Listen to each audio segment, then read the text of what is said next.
Hi. இன்னைக்கு நம்ம past டென்ஸ்ல சில கொஸ்டினை அதாவது சென்டென்ஸை மேக் பண்ண போறோம். கொஸ்டின் சென்டென்ஸை.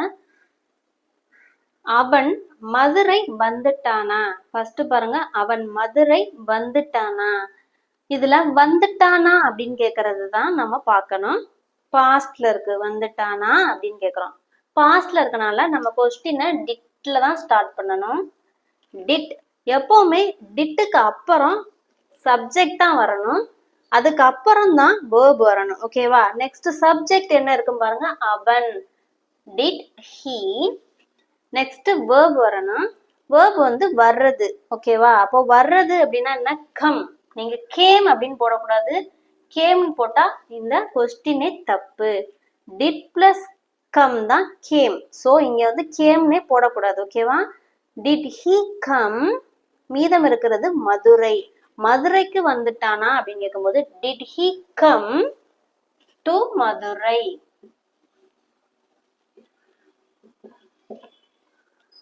இதுவே அவள் மதுரை வந்துட்டாளா அப்படின்னு கேட்டா சேம் தான், சப்ஜெக்டை மட்டும் மாத்தி போடுங்க. Did she come to Madurai.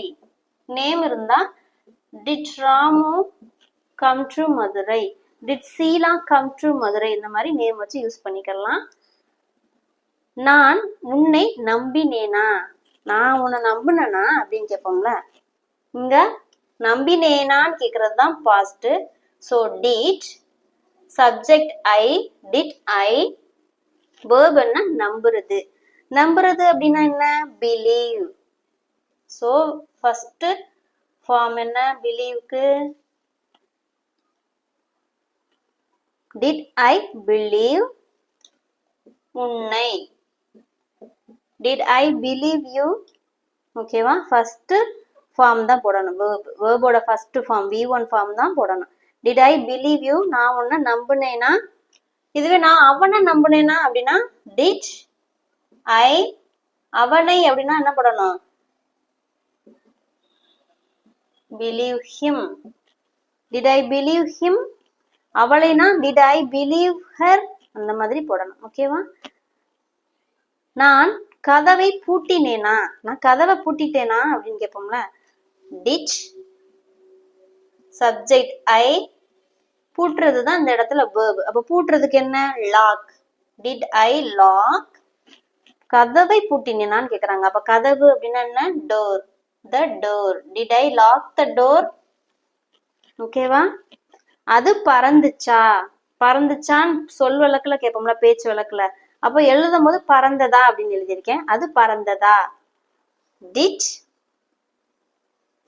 இதுல சப்ஜெக்ட் வந்து அது, அப்போனா இட். Did it. நெக்ஸ்ட் என்ன? பறக்கிறது தான் verb. Did it fly. ஓகேவா?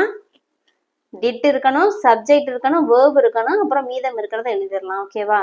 எல்லாத்துக்குமே அதான் டிட் கொஸ்டின்ல இதுதான் மெத்தட். ஓகேவா? இந்த வீடியோ உங்களுக்கு பிடிச்சிருந்தா லைக் பண்ணிட்டு பாருங்க, மறக்காம சப்ஸ்கிரைப் பண்ணிருங்க. 5th ஒன் பாருங்க, அவள் சமைச்சிட்டாளா? அவள் சமைத்து விட்டாளா அப்படின்னு கேட்போம்ல, அவள் சமைச்சிட்டாளா அப்படின்னு. டிட் பாஸ்ட்ல இருக்கு, சமைச்சிட்டாளான்னு கேக்குறோம்.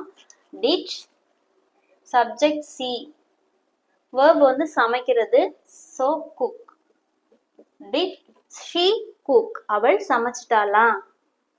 நான் உனக்கு கொடுத்த புத்தகம் கொண்டு வந்தாயா? நான் உனக்கு ஒரு புத்தகம் கொடுத்தனே, அதை நீ கொண்டு வந்தியா அப்படின்னு கேக்குறது. கொஸ்டின் வந்து வந்தாயா அப்படின்னு கேட்கும் போது டிட், பாஸ்ட்ல இருக்கு டிட். நெக்ஸ்ட் வந்து சப்ஜெக்ட், நீ கொண்டு வந்தாயா தான் கேக்குறோம். அப்போ நீங்கிறது தான் இதுல subject. Did you. Next subject, இது நெக்ஸ்ட் ஒரு லைன்ல எழுதிக்கலாம். இதுல வந்து நீ கொண்டு வந்தாயான்னு தானே கேட்க போறோம். அப்ப டிட் யூ, நான் உனக்கு கொடுத்த புத்தகத்தை. அப்போ டிட் யூ பிரிங், கொண்டு வர்றதுக்கு தான் பிரிங் தான் verb. டிட் யூ பிரிங், என்னது இது என்ன? Book. Did you bring the book. ஓகேவா? இதோட ஒரு முடிஞ்சிருச்சு. Did you bring the book, நான் உனக்கு கொடுத்த அப்படின்னு சொல்றத இப்ப எழுத போறோம். நீ புத்தகம் கொண்டு வந்தாயா அப்படின்னு இருக்கு. சரியா? Did you bring the book, நான் உனக்கு கொடுத்த, அதை இப்ப நெக்ஸ்ட் எழுத போறோம். நான் உனக்கு கொடுத்தனா I gave you. Did you bring the book I gave you? நான் உனக்கு கொடுத்த புத்தகத்தை கொண்டு வந்தாயா? இந்த புத்தகம் கொண்டு வந்தாயா எழுதிட்டு நான் உனக்கு கொடுத்த அதை லாஸ்ட்ல எழுதுறோம் இங்கிலீஷ்ல. ஓகேவா? நீ என்னை அழைத்தாயா? பாஸ்ட்ல இருக்கா? Did subject you அழைக்கிறது call என்னை me. Did you call me? நீ என்னை அழைத்தாயா? நேற்று நீ வந்தாயா? பாஸ்ட்ல இருக்கனால did நீ அப்படிங்கிறது subject. Did you வந்தாயா வர்றது come. Did you come? நேற்று அப்படின்னா yesterday. Did you come yesterday? 9th one. இந்த பழங்களை நீங்கள் சாப்பிட்டீர்களா? இந்த பழங்களை நீங்க சாப்பிட்டீங்களா அப்படின்னு கேக்குறது. இதுல verb என்ன? சாப்பிடுறது. சப்ஜெக்ட் வந்து நீங்கள் இருக்கு. பழங்கள் அப்படின்ற ஃப்ரூட்ஸ் நமக்கு தெரியும். இந்த பழங்களை அப்படின்னு கேக்குறாங்க. அப்போ சாப்பிட்டீங்களா அப்படின்னு கேட்கும்போது சாப்பிட்டீங்களா அப்படின்னு பாஸ்ட்ல கேக்குறாங்க. அப்போ did you நீங்கள் அப்படின்னா you. Did you என்ன verb என்ன? சாப்பிடுறது தானே. அப்போ eat. Did you eat? இந்த பழங்களை அப்படின்னா என்ன? these போடணும். ஏன்னா பழங்கள் வந்து ப்ளூரல்ல இருக்கு. அப்போ these fruits. நீங்கள் இந்த பழங்களை சாப்பிட்டீங்களா அப்படின்னு கேட்டா did you eat these fruits?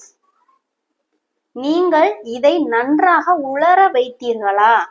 அதாவது ட்ரெஸ் இருக்கும், அது இன்னும் காயாம இருக்கும். நீங்க கேட்கலாம்ல, நீங்க இதை நல்லா உலர வைக்கலையா அப்படின்னு கேட்போம்ல. உலர வைத்தீர்களா அப்படின்னு கேட்கறது வேற, உலர வைக்கலையா அப்படின்னு கேட்கறது வேற. நீங்கள் அப்படின்னா சப்ஜெக்ட் தெரியும். அப்ப டிட்ல ஆரம்பிப்போமா? டிட் யூ சப்ஜெக்ட் எழுதியாச்சு. நெக்ஸ்ட் வந்து வேர்பு. இதுல வேர்பு என்ன? உலர வைக்கிறது. சரியா? உலர வைக்கிறது தான் இதுல வேர்பு. அப்போ உலர வைத்தல் அப்படின்னா என்ன? ட்ரை பண்றது தானே. உலர வைக்கிறது அப்படின்னா ட்ரை. இதை அப்படின்னு சொல்லும் போது it. Did you try it? நன்றாக அப்படின்னா well. Did you try it well? இதை நன்றாக உலர வைத்தீர்களா அப்படின்னு. வைக்கலையா அப்படின்னு கேட்டா நம்ம நெகட்டிவ் கொஸ்டின் ஆயிரும். அப்ப டிட் நாட் அப்படின்னு சொல்லணும். ஓகேவா? அதை நான் இப்ப நெக்ஸ்ட் சொல்லி கொடுக்குறேன்.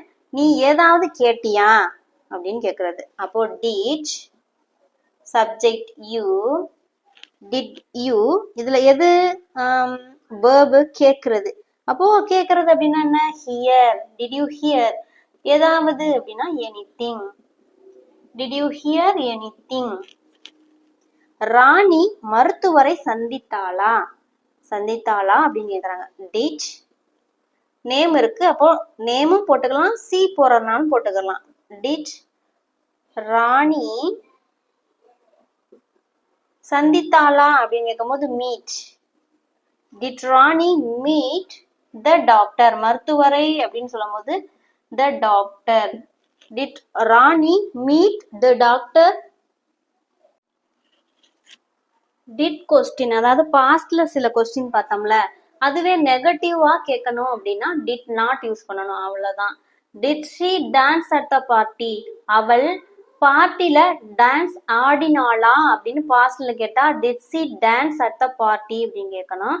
இதுவே நெகட்டிவா அவள் பார்ட்டில டான்ஸ் ஆடவில்லையா அப்படின்னு நெகட்டிவா கேட்டோம்னா டிட் நாட் யூஸ் பண்ணணும். அவ்வளவுதான் difference. Did not see dance at the party.